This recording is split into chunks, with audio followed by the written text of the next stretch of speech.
Assalamualaikum warahmatullahi wabarakatuh.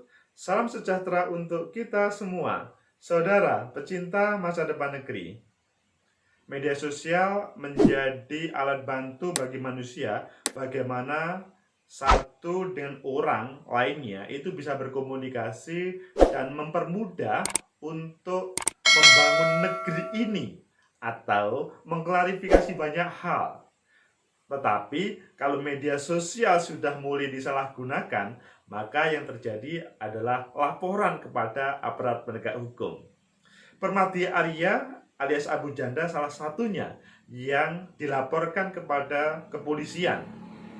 Masih ingat kan tentang soal evolusi terhadap mantan komisioner Komnas HAM, Natalius Pigai, yang kemarin sangat heboh dan sekarang di kepolisian sudah berproses. Maksudnya, ya kita tahu bahwa di sana ada pelaporan dari teman-teman yang mengecam pernyataan tersebut. Selanjutnya, belum kasus itu selesai, NU dan Muhammadiyah meluruskan Abu Janda. Kasus baru tentunya. Dia membuat sebuah cuitan di Twitter. Kita sampaikan coba. Islam memang agama pendatang dari Arab. Agama asli Indonesia itu Sunda Wiwitan, Keharingan dan lain-lain.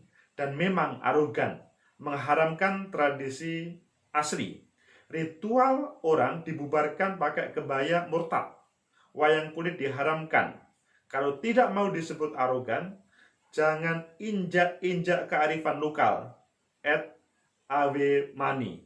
Tulisnya lewat akun @permatiaktivis1. Itu adalah yang menjadi pemicu sehingga NU dan Muhammadiyah meluruskan, atau kalau dalam bahasa kasarnya itu adalah marah terhadap Abu Janda.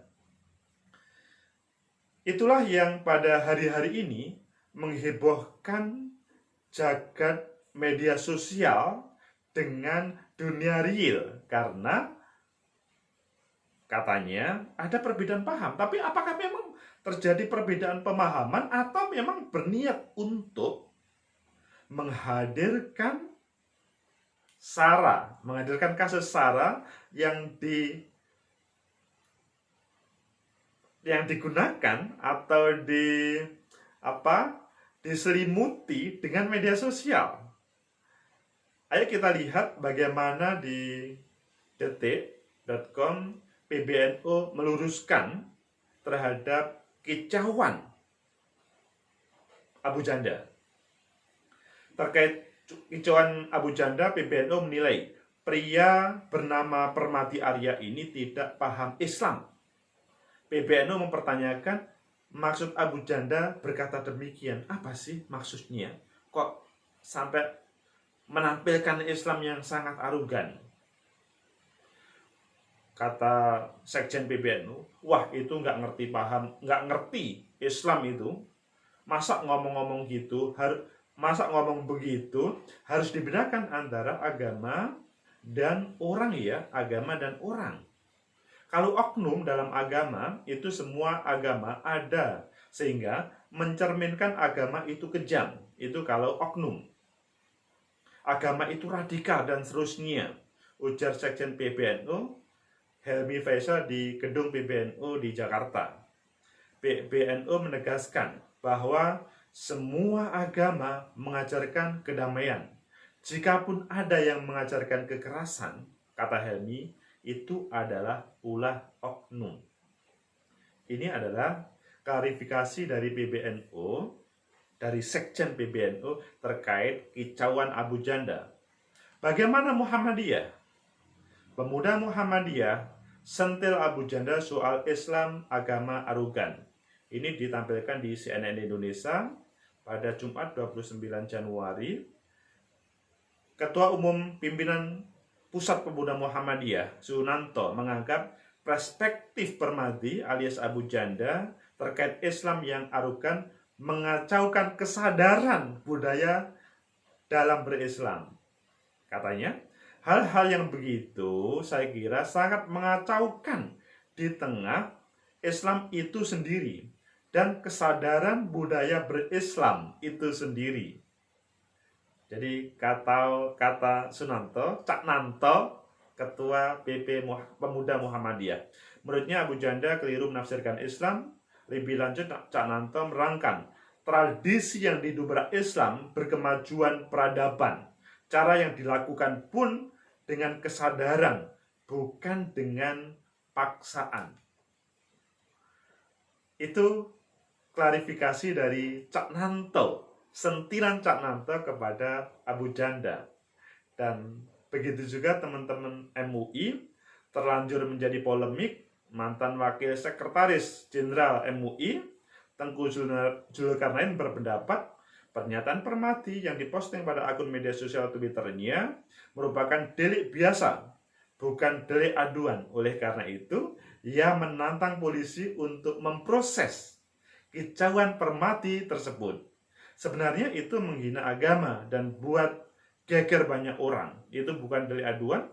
Polisi tidak perlu ada pengaduan dan langsung boleh diproses hukum, kata Tengku Zulkarnain. Itu kan pada pasal 156 KUHP, bukan delik aduan, itu delik umum. Harusnya polisi langsung memprosesnya. Saudara, pecinta masa depan negeri, itulah beberapa sentilan pelurusan yang dilakukan oleh PBNU, Pemuda Muhammadiyah, sama MUI. Selanjutnya, Abu Janda mengatakan bahwa usai menuai kontroversi di kalangan warganet, si Abu Janda berdalih kicauannya itu yang katanya yang Islam arogan merupakan bentuk autokritik atau kritik terhadap diri sendiri. Masuk akal kan? Katanya autokritik. Kritik untuk diri sendiri. Saudara, pecinta masa depan negeri.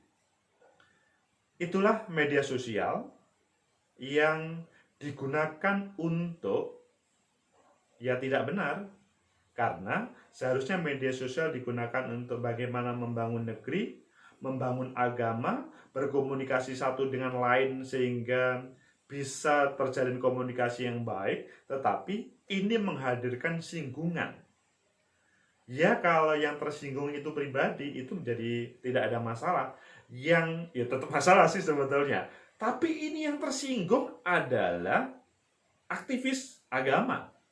Tentunya tidak hanya yang saya sampaikan tadi ya, yang mengklarifikasi terhadap Abu Janda sangat banyak. Tetapi pada kesempatan ini cukup kita tampilkan, karena kan ini di konten YouTube ya, cukup kita tampilkan NU dan Muhammadiyah meluruskan, menyentil terkait dengan apa yang disampaikan, diunggah, dicuitkan oleh Abu Janda. Sebenarnya, kalau melihat fenomena yang ada di Indonesia, hal yang paling membahayakan itu ketika berbicara SARA, suku, agama, ras, dan antar golongan. Maksudnya, salah satunya agama ya. Agama itu sangat sensitif karena hubungannya dengan kepercayaan, keyakinan. Dan hal itu tidak bisa dipaksakan kepada orang lain. Karena apa? Ya agama itu adalah merupakan keyakinan masing-masing. Dan kalau dibelokkan oleh sebuah paksaan atau pengaruh yang tidak benar, maka hal itu akan berakibat tidak benar. Maksudnya akan dilawan karena hubungannya dengan keyakinan masing-masing individu yang ada. Jadi masalah agama ini adalah sangat sensitif. Saudara, saya nggak tahu apakah saudara muslim atau tidak, tapi bahwa kalau seandainya saudara muslim akan paham, Islam itu adalah agama kedamaian, perdamaian, agama yang menyelamatkan, agama yang santun, dan selanjutnya. Ketika ditampilkan kalimat Islam itu adalah agama arogan, maka pasti telinga orang-orang Muslim itu akan, loh, apa maksudnya ini? Ini serius atau tidak? Ketika dihubungkan selanjutnya, loh itu loh oknum-oknumnya. Kalau kemudian di cuitan itu ada kata oknum-oknumnya, baru selanjutnya akan diklarifikasi siapa yang dimaksud oknum itu. Karena mereka tidak merasa ada masalah atau menampilkan agama yang arogan. Saudara, pecinta masa depan negeri, pada dasarnya, kata Sekjen PBNU itu tadi, Pak Helmi, ataupun sebetulnya kalau berbicara kita ngomong agama ya, agama itu hubungannya dengan keyakinan.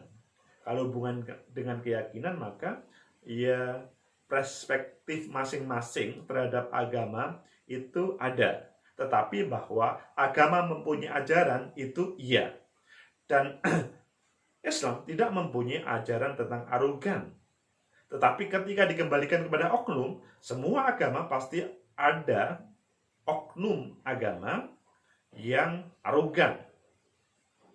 Ketika dia tidak sadar bahwa ada orang lain, ada masyarakat lain yang ada di negeri ini. Ketika Indonesia Pancasila, maka harus sadar kita hidup bersama. Tapi kalau arogan, maka pokoknya agama saya tidak menerima. Dan kalau kita melihat di Indonesia, ketika ada kelompok agama ataupun agama itu sendiri arogan di Indonesia, maka dia tidak bisa hidup di negeri ini. Karena founding fathers kita dahulu mendirikan Indonesia dengan berbagai agama. Salah satunya Islam. Bahkan mungkin dikatakan founding fathers Islam adalah mayoritas. Kita tidak ngomong mayoritas ataupun minoritas, tetapi di sini kita pahami di Indonesia dibangun oleh lebih dari satu agama. Akhirnya Pancasila menjadi dasar bagi seluruh warga negara bagaimana membangun negeri. Undang-Undang Dasar 45 menjadi semangat bagaimana membangun negeri ini secara kolektif. Tidak satu agama saja. Melihat dari situ saja, maka Islam bukan arogan. Kalau Islam arogan, maka mungkin mulai awal Islam memaksakan seluruh warga negara untuk menjadi Islam. Atau dalam bahasa kasarnya, ajaran-ajaran Islam dipahami dengan sepenuhnya dan harus dilaksanakan dengan sesuai dengan tekstual. Kalau kita lihat di Indonesia, banyak ajaran-ajaran kontekstual yang dihadirkan di Indonesia sehingga bukan tekstual lagi. Iya kan? Jadi, yang ada di Indonesia bukan satu agama, tetapi seluruh agama ada dan mereka bisa hidup bersama-sama. Bahkan menghadirkan Pancasila, Undang-Undang Dasar 45 bersama-sama. Dari situ maka Pancasila bukan agama yang arogan, bukan agama yang menghancurkan tradisi dahulu. Toh sekarang itu loh, teman-teman yang menampilkan tradisi dahulu masih tetap bisa hidup. Itu kan menunjukkan bahwa tidak ada masalah. Mungkin saudara ada yang pernah belajar, Pak, bagaimana tentang agama itu candu masyarakat? Marx katanya mengatakan begitu, Pak. Marxisme mengatakan begitu. Ya, itu sebuah filosofis yang ditampilkan oleh Marx. Dan itu silahkan dijalankan bagi yang meyakini, tetapi ketika ditampil di Indonesia, filosofis itu menjadi tidak bisa dibenarkan di Indonesia. Karena keberadaan agama bukan menjadi candu. Candu dipahami mungkin ketergantungan ya. Tetapi di sini di Indonesia, agama sebagai panduan hidup dan rasionalisasi ditampilkan. Sehingga bukan menjadi candu. Kritik Marx pada waktu itu adalah bagaimana atau banyak orang itu kecanduan dengan ajaran agama sehingga melupakan kehidupan dunia. Tapi di Indonesia tidak. Maka filosofis Marx lebih baik dipakai sendiri tapi di luar Indonesia. Dan seandainya ada di Indonesia ada orang yang seperti itu, maka harus ingat kita di Indonesia. Jadi agama sebagai candu, sebuah pemahaman filosofisnya Marx itu boleh, tapi untuk dipraktekkan itu menjadi masalah di Indonesia. Kalau untuk menjadi alat kritik bagi orang-orang yang tidak paham agama, mungkin itu menjadi bahan diskusi yang panjang sehingga kita paham tentang agama. Tapi yang paling penting adalah SARA itu menjadi hal yang mudah menyulut telinga panas antara orang-orang yang baik di Indonesia ini. Semoga saudara bisa memahami, semoga Abu Janda bisa mengklarifikasi sehingga nanti teman-teman aparat penegak hukum bisa memutuskan apakah ini dilanjut atau tidak. Yang pasti memang kita berharap masyarakat tidak sedikit-sedikit lapor. Kalau bisa tidak melapor tapi diklarifikasi di depan, diajak ngobrol, dan selanjutnya teman-teman bermain Twitter dan media sosial itu dengan baik, maka akan lebih bisa membangun Indonesia. Semoga ada manfaat. Like, subscribe, comment, and share. Sampai jumpa.